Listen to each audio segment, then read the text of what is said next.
Welcome to Saint-Auban. It's the finale of the Sailplane Grand Prix, Série 10.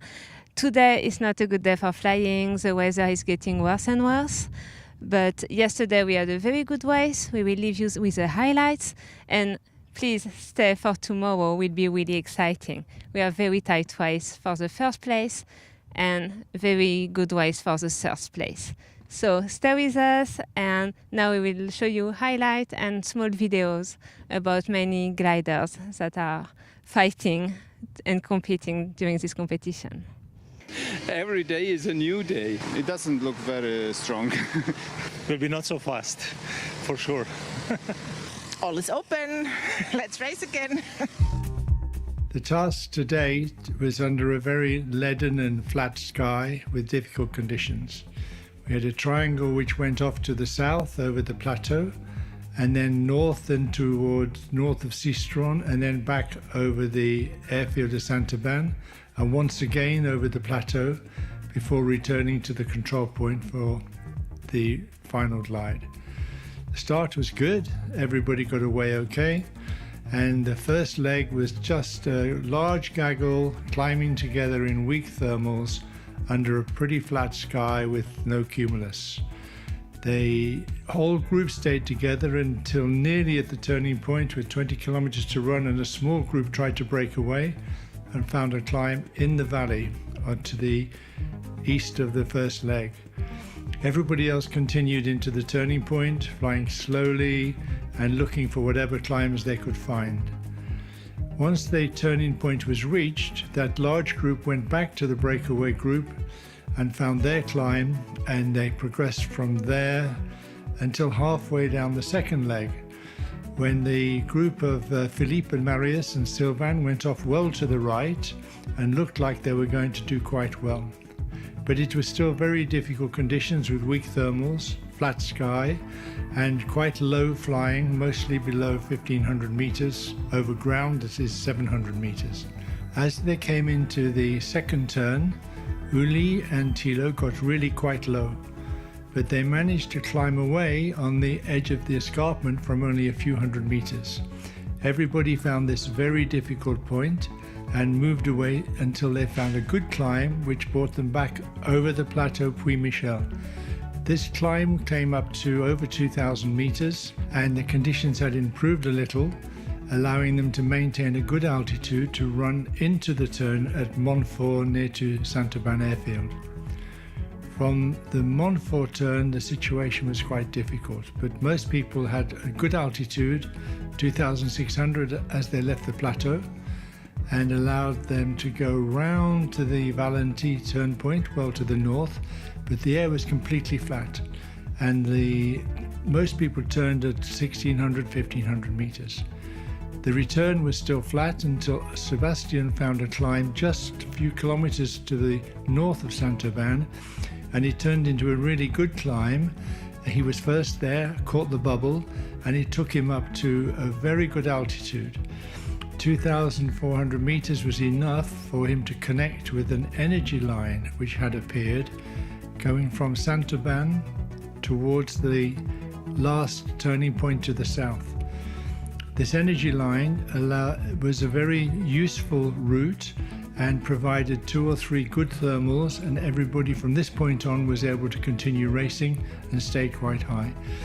The first climb on the plateau, most people joined in the thermal, but Sebastian had managed to maintain his position at the front. The run into the southernmost turning point was good. Just before the turning point, Mario tried to break away a little, but he never really had the altitude to do this. Although he was first around the turn, Sebastian had more height, and he was never in doubt going to be the first to the control point.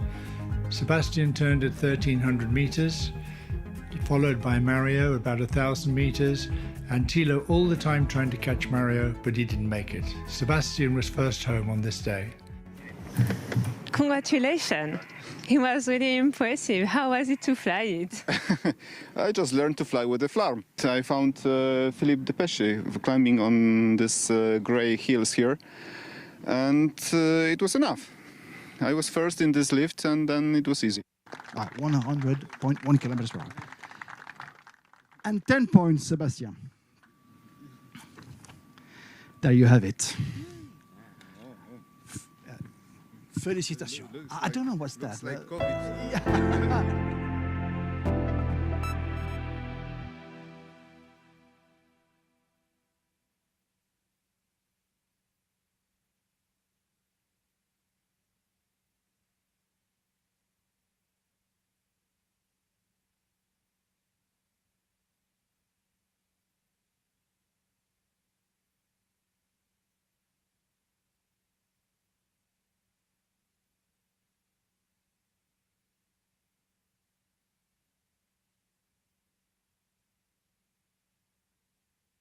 Hi Mario, so you're flying 23. Could you talk a bit more about your glider?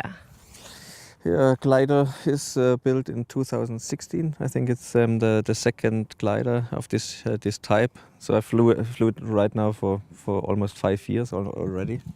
And so it's a glider with 18-meter wingspan, as you know, and maybe a bit more, wing area. So it has bit better, abilities to climb, and maybe in the very fast glide here with this wing loading is also better than the other gliders. So that's the advantage of this glider. The wings are, as I said, have a bit more area. So compared to maybe J3 and SG33, there's a slight disadvantage when it comes to LD ratio, but it climbs a bit better. Yeah. And in your instrument panel, what are you using? In the instruments, I'm using actually some old-fashioned instruments. So the instrument is probably almost 20 years old. So an old ZS1 I'm using from Zander as a variometer. I can show you here. Mm-hmm. So this is just used then for final glide and for indication of climb by a tone. And then I have a manual variometer, speed indicator here on the left side, and manual analog altimeter. Yeah. This one here, the butterfly, is indicating the position of the other gliders. Here in the Grand Prix, everybody has a tracker installed, so I can see all the gliders in a certain distance. And for the moving map, as you can see, you have all the mountains inside, and then the task. And so basically I'm using XC-SOAR, which is freely available. And I'm using this for the pre-flight preparation also. During the flight, basically, I'm just using to turn around in the Grand Prix. Okay, and could you show us the cushion for your head? Yeah, this headrest was made by a good friend of mine, and he sent it by me as a surprise. Yeah, so it's quite nice. And obviously, you have 2 flarm antenna. I have one flarm antenna here. One is in the tail, and then there's another flarm antenna for the OGN trackers. And then apart from that, we have this flashlights as an indicator for other gliders. Yes, it seems to work really well. Huh? Yes, especially if you have some dark conditions under clouds with everybody on the same height, it's very well recognizable. Yeah. Thank you very much, Mario. Thank you. We are at your glider, the brand new 33. Could you talk a bit more about the glider? Yeah, the glider, the AS33, is very new. I have it now for 5 weeks. And I have not so many hours on it, but the cockpit is similar to the ASG29. It's the same dimensions. The fuselage is also about the same. In this part, it's made new for the new wing. It's also a little heavier because of the new rules for the crash safety. The wing is completely new, designed, and some details are new, as the wheel and the tail goes in, or I have on the other side for charging, a charging system in this part. Oh. that is also a fine thing. You can charge there. I have 4, possibly 5 batteries inside, and you can charge them all together. Okay. That's nice. And a small thing is here. This battery, standard is it flat, Yeah. but then you can't remove it when the wing is mounted. And this is an option to give it in this direction, and so you can remove the battery. That's a small thing. And some changes are here. This for the cables.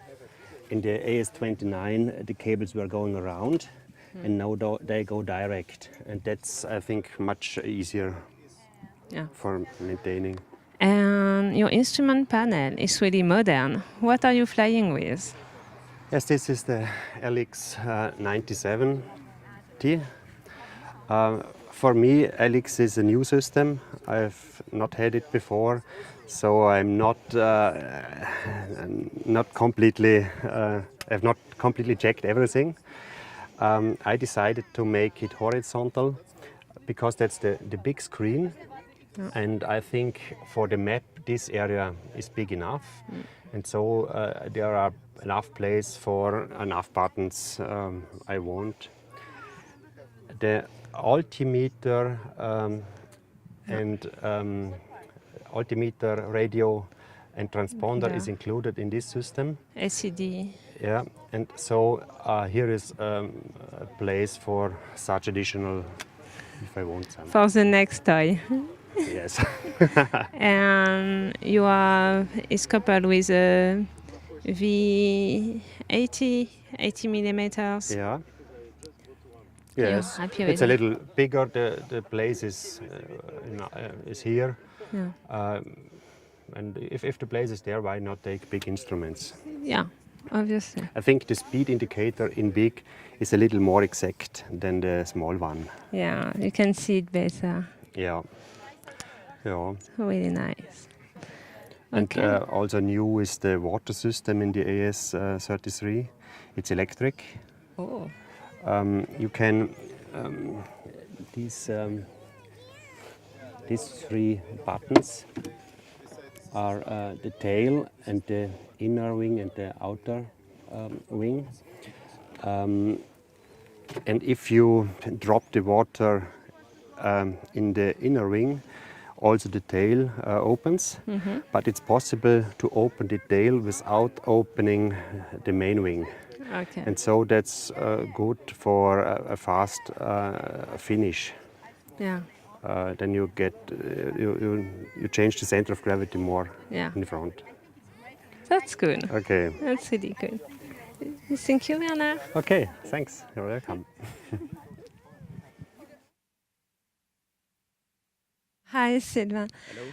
So you are ready to go to the grid. Could you explain us how you get ready to be weighted here? Well, so the morning we are preparing the glider. We remove the covers, so we protect the glider during the night. Then we fill the tail with some water because we have to equilibrate the glider with the water we put in the wing and in the tail. So we first put some water in the tail, and then we fill the glider at the filling station with some water there. Once it's done, we put the battery in the glider, the parachute, everything ready to fly. And then we go to the weighting station. So my reference weight is 365, so I should be around 365 to get on grid. Okay, so the station is just behind us.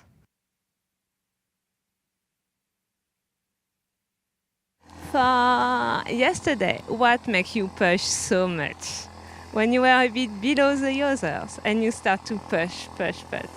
Yeah, actually we were a gaggle of maybe 6-7 gliders, and so what I could see is that there was a nice cloud street developing to the more or less final turn point, and so yeah, we climbed to a reasonable height. I already thought, okay, can I go a bit earlier? But then I stayed with the gecko.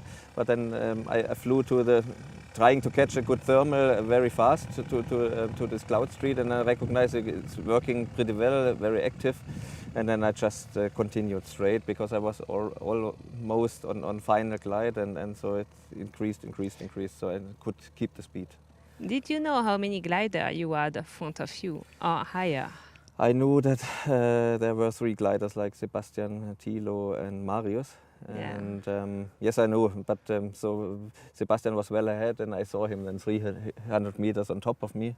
So that race was gone, but for the other gliders it was a very good final glide.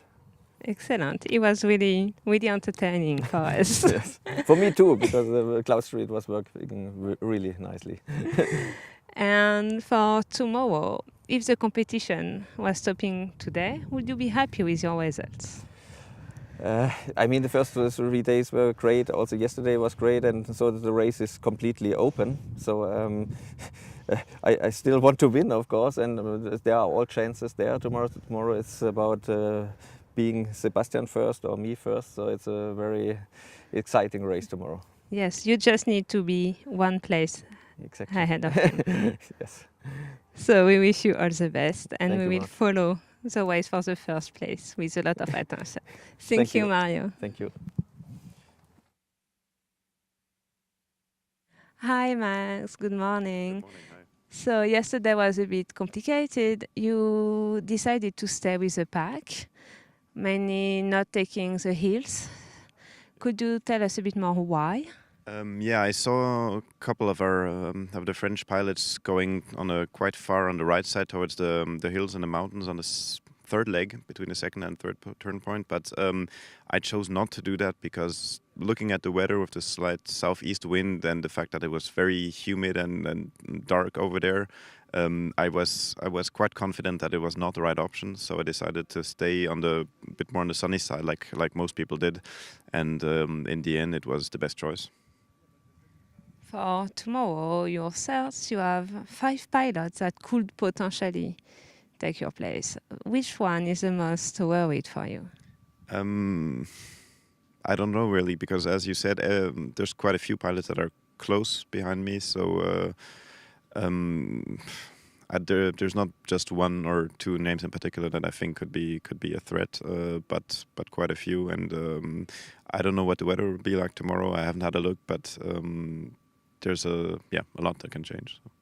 Last question. Do you think that because you are training here with a French team, you might, all of you, have some kind of stereotype, training together kind of often in this area? Yes and no. I think most of us French guys know the area very well, but on the other hand, so do many other pilots from other countries, because the Southern Alps is a region where everybody likes to come and fly. So the Germans, the Polish, they all know the area very well as well. I don't think we have I think we have a bit of an advantage. The weather yesterday was, as we went more to the flatlands in the south, maybe the advantage was less important than what it could have been if we had gone in the mountains in tricky weather. But all in all, I think we have a slight advantage, but we've not been using it correctly, I guess, so far. I mean, you're still in a very good position for tomorrow, and we will follow you. All right. Thank you, Max. Thank you. So, Catherine, for tomorrow, you're 4th place now. Mm-hmm. Would you be happy to stay at that position, or are you trying something tomorrow? We'll always try something. No, I'm 4 points behind Maximilian Seitz only. I was astonished when I saw this last evening, because when landing last evening, I counted all the gliders on the ground, and I counted 1, 2, 3, 4, 5, 6, 7, 8, 9. I said, 0 points, but I didn't know that some came back or cut short the tasks. So yes, of course, the podium is better than to be place 4. So of course we will race, and I will try my best, maybe to make up 4 points, but it's difficult. Maximilian Seitz is a very good pilot, and the top 2, of course, are outstanding, good. and Christophe is not far behind. Also, exactly. Christophe is also on my tail, and they know the Alps down here very well, the French pilots, and I think they are the best trained team of the whole world, the French pilots, because they have so much training capability, which other nations are just envious of. But it's fun. Whatever comes out is good. So we really had an enjoyable and a super nice week here. Okay, we will follow you. Okay. Maybe go for the Sept. Keep your force. Let's see how you want to do it tomorrow. Okay, thank Good. you. Thanks.